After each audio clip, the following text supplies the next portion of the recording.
বিসমিল্লাহির রহমানির রহিম। প্রিয় থার্ড ইয়ার শিক্ষার্থীবৃন্দ, আজকে আমি তোমাদের absorption costing and variable costing থেকে আরও একটা অঙ্ক করে দিচ্ছি। প্রবলেম 32।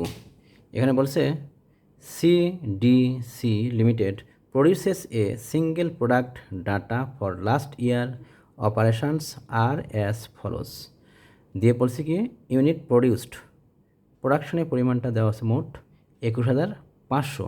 এটা টাকা না, এটা ইউনিটস প্রডিউসড, এখানে ইউনিট বলেছে। ভেরিয়েবল কস্ট পার ইউনিট, এখন ভেরিয়েবল কস্ট পার ইউনিটে ক টাকা করে? ডাইরেক্ট ম্যাটেরিয়াল 5 টাকা, ডাইরেক্ট লেবার দেওয়া আছে 8 টাকা, আর ভেরিয়েবল ম্যানুফ্যাকচারিং ওভারহেড দেওয়া আছে 2 টাকা, আর variable selling and administrative overhead দেওয়া আছে কত? 1 টাকা।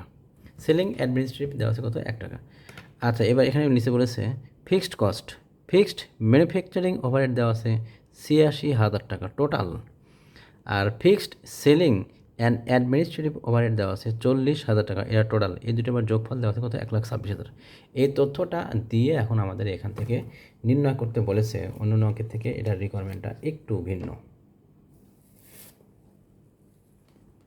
এই তথ্যটা দিয়ে আমাদেরকে নির্ণয় করতে বলেছে এটা, compute the unit product cost under variable costing মেথডে ইউনিট প্রোডাক্ট কস্ট মানে production cost per unit under variable costing.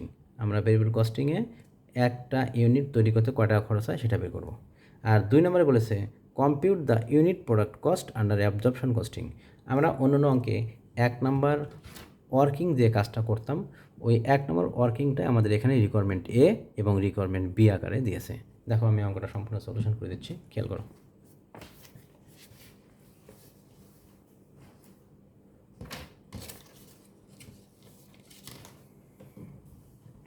Problem 32 solution, requirement A and B একসাথে করছি।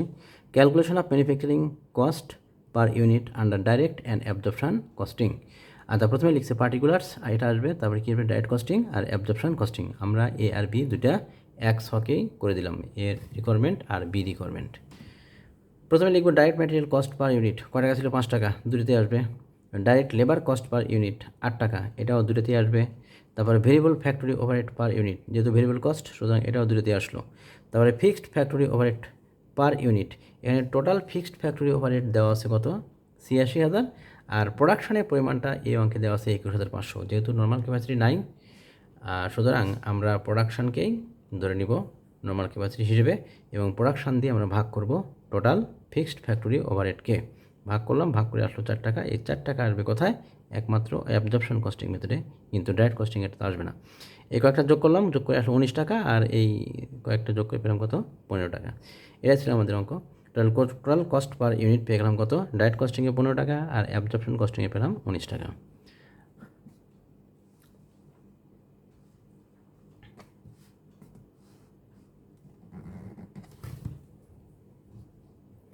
এই অঙ্কটা আমাদের আসছিল পার্ট বিতে সাধারণত এই ছোটো টাইপের অঙ্কই আসে বেশি আমাদের। তাহলে প্রোডাকশন কস্ট, টোটাল কস্ট পেলাম কত? ডাইরেক্ট কস্টিংয়ে পেলাম 15 টাকা আর অ্যাবজর্পশন কস্টিংয়ে পেলাম 19 টাকা। আমাদের রিকোয়ারমেন্ট এ আর বিতে এটাই বের করতে বলেছিল যে ডাইরেক্ট কস্টিংয়ে টোটাল কত টাকা আসবে আর অ্যাবজর্পশন কস্টিংয়ে টোটাল কত টাকা আসবে প্রোডাকশান করতে 1 ইউনিট। আজকে এই পর্যন্তই, সবাই ভালো থাকো, আল্লাহ হাফেজ।